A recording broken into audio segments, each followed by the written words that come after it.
Tonight's ride home turned into something I never expected. A quiet road, a familiar face, and a conversation that changed the way I see myself. Before we begin, tell me in the comments which city you're watching from. And if you enjoy stories like this, please subscribe to the channel and give the video a like. It helps more than you know. The evening had cooled faster than I planned, leaving the front steps of my sister's house wrapped in a soft blue dusk. I had stayed longer than I meant to, chatting with family I hadn't seen in months, until my cousin's teenage daughter mentioned she needed the car. That's when her older brother, Ivan, offered to drive me home. I'd almost said no. It felt unnecessary, and besides, he was my cousin's son, old enough to be responsible, young enough to make me feel a bit self-conscious accepting help. But the sky was dimming and my joints had been stubborn all week, so I thanked him and agreed. When I walked outside, the street smelled faintly of pine and cool evening air. The neighborhood was quiet, just the soft hum of someone's television through a cracked window and a dog barking in the distance. Ivan stood by the driver's door, tall, polite, that easygoing expression he'd had since he was a boy who used to run toy trucks across my living room floor. But now he was a grown man, somewhere in his late 20s, and though the years had changed him, he still carried that calm steadiness I remembered.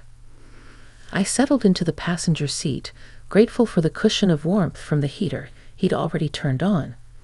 As he pulled away from the curb, we talked the way relatives often do, lightly, politely, about work, about his new place on the edge of town, about how quickly the year had gone by. His voice filled the car, comfortable and unhurried, and I found myself relaxing for the first time all week. The road stretched ahead of us in a soft ribbon of gold from the streetlights. Trees leaned over the pavement, their branches shifting in the evening breeze. Every now and then, Ivan glanced my way, not in a prying way, but with that thoughtful attentiveness I'd forgotten younger people could have. It made the space inside the car feel safe, almost like a pause in the ordinary rush of life. Somewhere near the old elementary school, he asked how I'd been doing. Really doing, not the polite answer I usually gave. The kind of question that stops you, especially when asked so quietly you know it comes from a sincere place. I hesitated. I wasn't used to someone younger asking me something that carried weight. But the glow from the dashboard lights made everything feel gentler, like the inside of the car had become its own little world. So I answered. I told him I'd been feeling the years more than usual, that life didn't look quite the way I imagined it would at this age, and that sometimes I wondered if I'd missed a few turns along the way. My voice surprised me, steady but honest in a way I hadn't expected.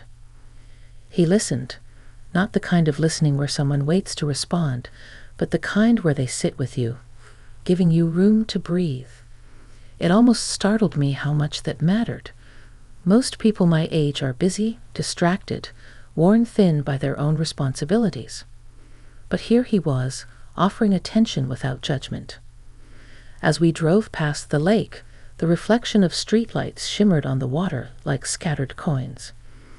Ivan finally spoke, telling me that when he was younger, he always admired how I carried myself, how I seemed strong even on days that clearly weren't easy.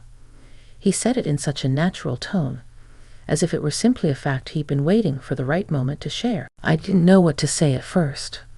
Compliments like that hit differently when you haven't received one in a while.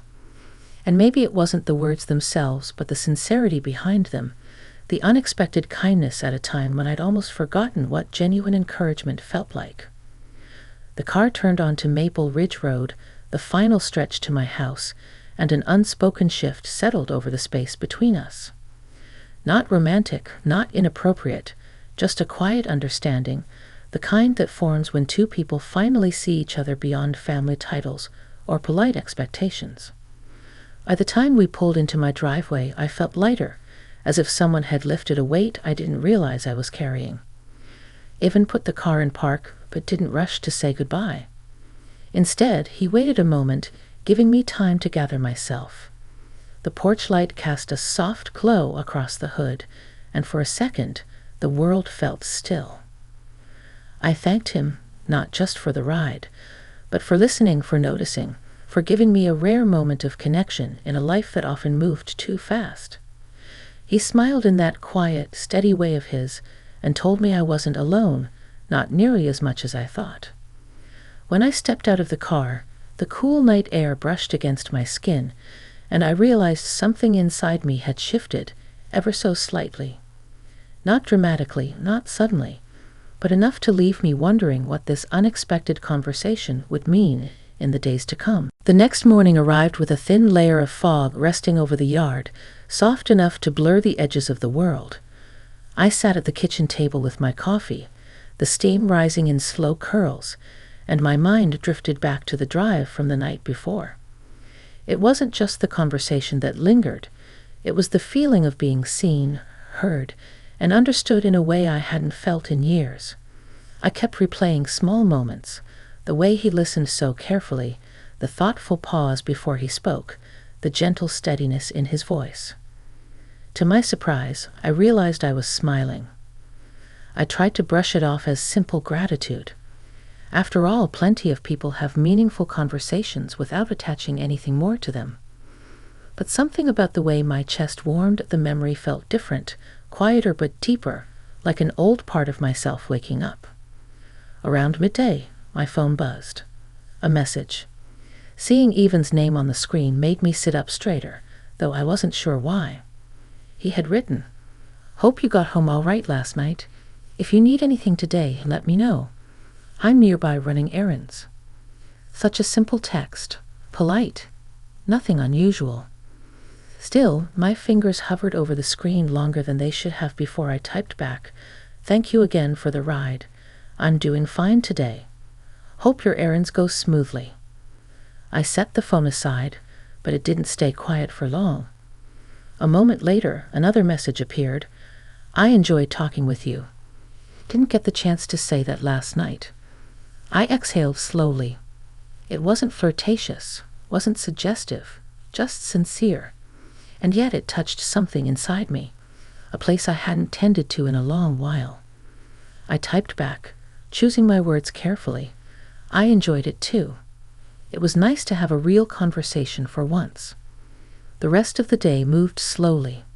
I kept busy with small chores, but every now and then I'd catch myself thinking about his message. Not in a restless way, but with a gentle curiosity, like wondering about a distant melody you can almost, but not quite, recognize. By late afternoon, clouds gathered over the rooftops, casting the neighborhood in soft gray tones. I decided to take a walk to clear my head. The air carried the scent of damp earth and fallen leaves, and the quiet helped settle the swirl of thoughts inside me. Halfway down the block, I heard a car pull up behind me. I turned and saw Evan leaning out the passenger side window of his truck.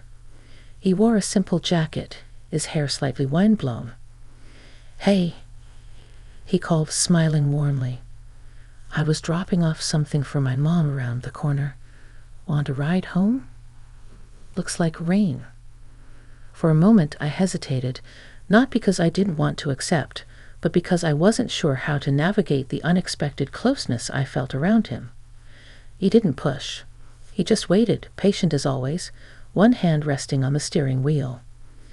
Then the first few drops of rain tapped against the pavement. I laughed softly. "All right," I said, "you win this one." He stepped out to open the passenger door for me. It was an old-fashioned gesture, but it struck me in a tender way, reminding me of a time when small courtesies meant something. When I settled into the seat, he climbed back in, shaking a bit of rain from his sleeves. "You always walk this far?" he asked as he pulled away from the curb. "Sometimes," I replied. "It helps me think." "About anything in particular?" I glanced at him, surprised by the openness of the question. At my age, personal reflections usually stayed tucked in the corners of quiet evenings, not shared with someone decades younger. But the sincerity in his expression made the hesitation melt away. "Life," I said. "Choices. What comes next?" He nodded, his gaze fixed on the road. "I think about that too. he admitted. "More than people realize." His answer surprised me. I had always imagined that people his age moved through life with certainty, energized by possibilities. It hadn't occurred to me that he might carry his own doubts and questions. We drove past the small park near my house. The playground sat empty, the swings shifting in the wind like they carried memories of their own. The rain tapped lightly against the windows, steady but not heavy, creating a soothing rhythm. Ivan slowed the truck near the edge of the park and parked for a moment. I looked at him curiously. "I wanted to ask you something," he said, resting his hands loosely on the steering wheel. "Last night, when you talked about feeling like you'd missed a few turns, did you mean that you feel stuck or just uncertain?" The depth of the question caught me off guard.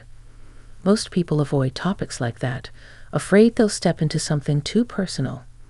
But he asked without pressure, giving me the choice to share or to hold back. I let out a quiet breath. A little of both, I suppose. I think people my age start looking back more than forward.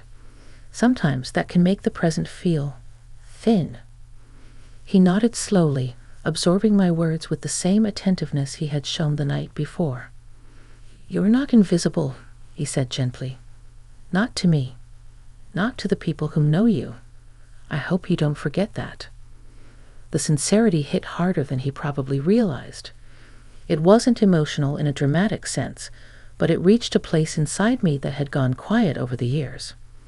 A simple affirmation, yet profoundly grounding. I turned toward the window for a moment, watching the rain carve lines down the glass. The world outside looked softened, hazy, as though giving me a moment of privacy to gather myself.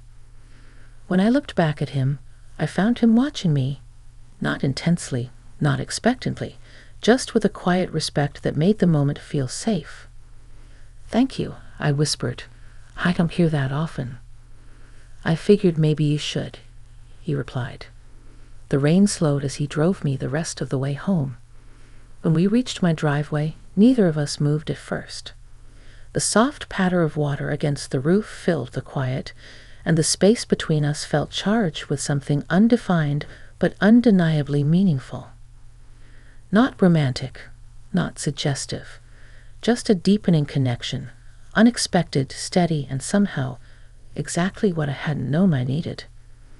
Before I stepped out, he said, "If you ever want someone to talk to, I'm around. You don't have to go through everything alone." I thanked him again, my voice steadier now. The rain had stopped completely, leaving the world washed clean and glistening.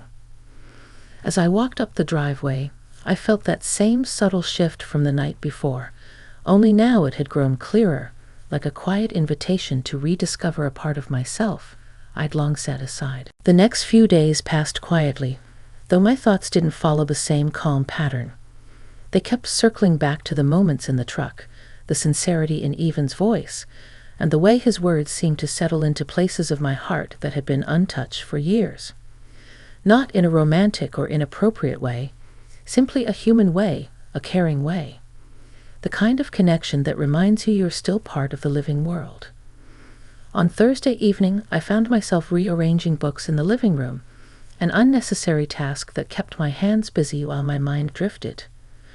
Outside, a warm glow settled over the neighborhood, the late-day sun turning the sky into soft shades of peach and gold. I paused at the window, watching as the light caught the tops of the trees, outlining them in gentle brilliance. Then my phone rang. Ivan's name appeared on the screen. I hesitated for a moment, not because I didn't want to talk to him, but because something about his call stirred a quiet shift in me. A reminder that connection could arrive unexpectedly, even in a season of life when you think surprises are behind you. I answered. "Hello." "Hi," he said, his voice warm but slightly tentative. "Sorry to bother you this evening. I'm making dinner for my mom, and I'm driving past your street. Thought I'd check in and see how you're doing." His thoughtfulness struck me again. Simple, gentle, without pressure. "I'm doing all right," I replied. just keeping busy with the usual things. Well, he said, I was wondering, would you like to take a short walk? The weather's nice, and I've got some time before I need to be home. A walk. Something so ordinary, yet the idea felt comforting. It wasn't an invitation filled with any hidden meaning. It was just companionship, a rare, grounding kind. Yes, I said after a moment. A walk sounds nice. I'll be there in 5 minutes, he replied. When I stepped outside, the air was soft and cool, carrying the scent of fresh grass and distant wood smoke. Evan approached from the corner, his stride relaxed, hands in his jacket pockets. The moment he saw me, he offered a warm smile, not exaggerated, just genuine. Good evening, he greeted. Good evening, I echoed. We started down the sidewalk at an easy pace. The neighborhood was quiet except for a few birds settling into the branches and the faint hum of a lawnmower somewhere far off. The sky overhead dimmed gradually, deepening into a muted lavender. So, he said lightly, how's your week been? Uneventful, I admitted, but peaceful. I've been thinking a lot. About the same things? He asked gently. I nodded. Yes.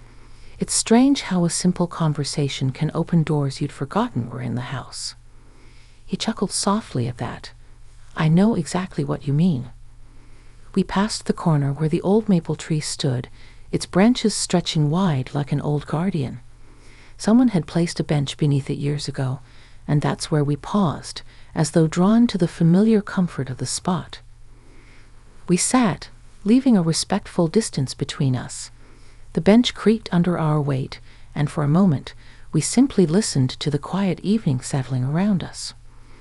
You know, he began, his tone thoughtful, I think people underestimate how important it is to really talk. Not just small talk, but honest thoughts. Most of us are carrying things we don't say aloud. I suppose that's true, I replied, and I guess at a certain age, you start believing your thoughts aren't worth sharing anymore, or that people won't really listen. He turned to me, his expression warm. I listen, and I think you have more to say than you give yourself credit for. His words settled over me like a soft blanket, comforting, steady, not overwhelming. The sun dipped lower, casting long shadows that stretched across the quiet street. After a moment, I asked, what about you? You said you think about life more than people realize. What did you mean? He looked up toward the trees, considering. I think I've always been a reflective person. People assume younger adults don't worry about direction or purpose, but I do. I've been trying to figure out where I'm headed and what kind of person I want to be. There was a sincerity in his admission that touched me deeply. Not because of the age difference, but because of the vulnerability it required. And what have you figured out so far? I asked softly. He smiled, faint but genuine. That I want to be someone who pays attention, someone who shows up for people, someone who doesn't take connections for granted. His words made my throat tighten slightly, not with sadness, but with recognition. It had been so long since someone spoke with such directness, such earnestness. I think you already are that kind of person, I murmured. He looked at me then not intensely, but with a warmth that felt like being gently held in place. A kind of grounding presence. Thank you, he said quietly. The sky above darkened into a deep blue sprinkled with the first hints of stars. The evening breeze picked up, brushing past us in a cool whisper. We should head back, I said after a while. It's getting late. We stood and began walking again, side by side. Our steps fell into an easy rhythm, neither of us rushing. As we neared my house, the porch light flicked on automatically, casting a warm circle of light at the entryway. Ivan stopped at the foot of the driveway. Thank you for the walk, he said. I really enjoyed it. So did I replied. He hesitated just a moment before adding, "If you ever want to get out of the house or talk again, I'd be happy to join you." The offer was simple, respectful, and somehow meaningful in a way I couldn't quite put into words. "I'd like that," I said softly. As he walked away toward his truck, I watched him go, feeling a familiar shift inside me, a quiet movement toward something I didn't yet understand, but welcomed all the same. The night settled gently around me, and I realized this unexpected connection had already begun shaping my days in ways I couldn't ignore. Not dramatic, not complicated, just deeply human. Over the next week, life moved with its usual rhythm: morning coffee, errands, calls from friends, the hum of everyday responsibilities, but something had shifted inside me. It wasn't dramatic or overwhelming. It was more like a quiet opening, a softening of thoughts I didn't know had grown rigid with time.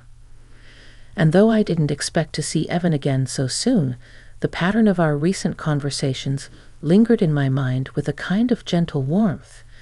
His sincerity had awakened parts of me that had been tucked away behind habitual caution and a long-practiced sense of self-reliance.